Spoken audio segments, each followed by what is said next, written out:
We're going to move on to our reviews. We've got reviews for you. We're going to come back to – I just touched you.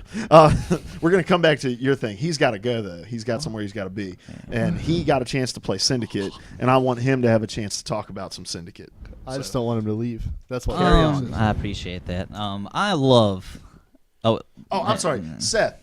Talk to me. No, you talk to me. We haven't done this in a while. About Assassin's Creed Syndicate. I love Assassin's Creed Syndicate. After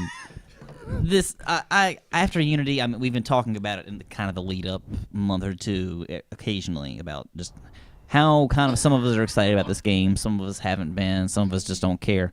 I don't know if I would call this a return to form because it's very similar, but it's very different from many other Assassin's Creed games.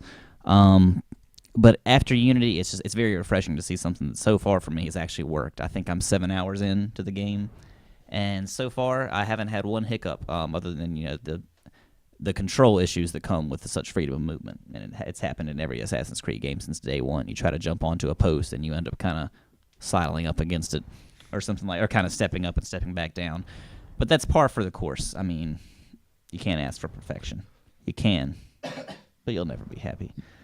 The story so far, I'm loving it. It's great. It's not one of the most in-depth so far, but it's kind of just one thing that I've kind of liked and not liked about past Assassin's Creed games.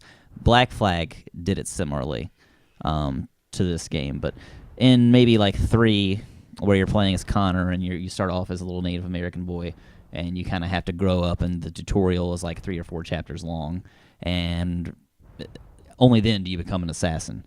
Only then do you know all the things that you need to know to get into the world and really dive in. I think Unity, you start off as a little kid, and you have to do those little missions where your father dies. And this game, you start off, you can consider this a spoiler if you want to, but I don't think so. It's the very first mission. You and your sister are assassins, and you're doing assassin stuff right off the bat. So at this point, they realize, that people have probably played Assassin's Creed. Right. Most likely. And, I mean, there's you don't really have any of they did this a little better than Unity, but kind of differently than they've done it before that, kind of in terms of the backstory, the story that's happening in the modern day world that we live in today. There's a little bit of that, but it's mostly in cutscenes that I've seen so far. There hasn't been any gameplay. I think that's cool. It's not distracting. You're kind of laser focused on Evie and Jacob, and I like that a lot.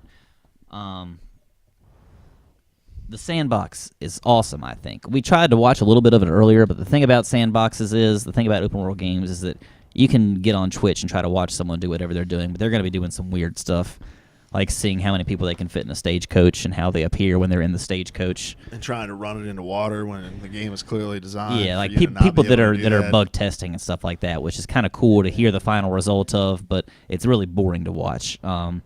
This game is great. I think one thing that it does, it's very derivative, but I really like a lot because other people have taken from Assassin's Creed plenty, I'm sure.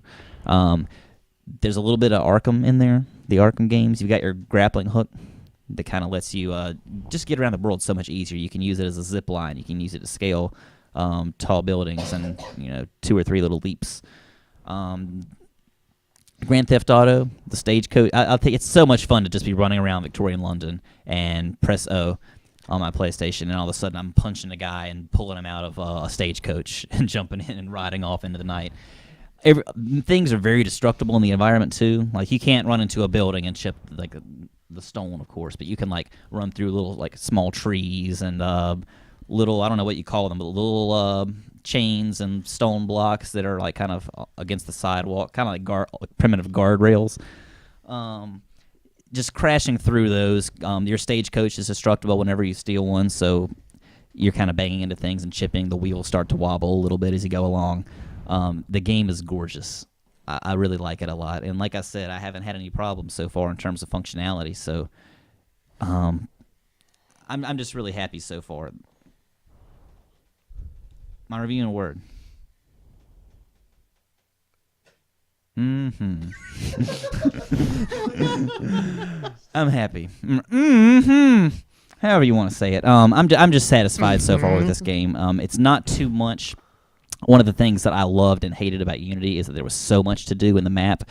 But I remember times kind of pulling up the map and seeing how many collectibles there were or how many missions there were, and it was almost too much. In fact, it was too much because I didn't get nearly as much out of Unity as I did many other Assassin's Creed games.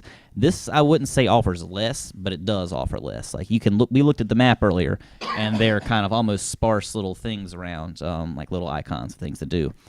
But it's enough to keep you occupied for hours and hours and hours on end. But it's not enough to feel like it's a chore. I think to get everything done. I'm really happy with this. I like the vision. I like the functionality. I like everything that I've done so far. I can't wait to see where the rest of it goes. Awesome. I'm glad you're happy with it, man. I always love when Assassin's Creed comes out and it's good for your sake. 6 out of 10. What about again? What? That is not a final review score. All right. Well, thank you for that, sir.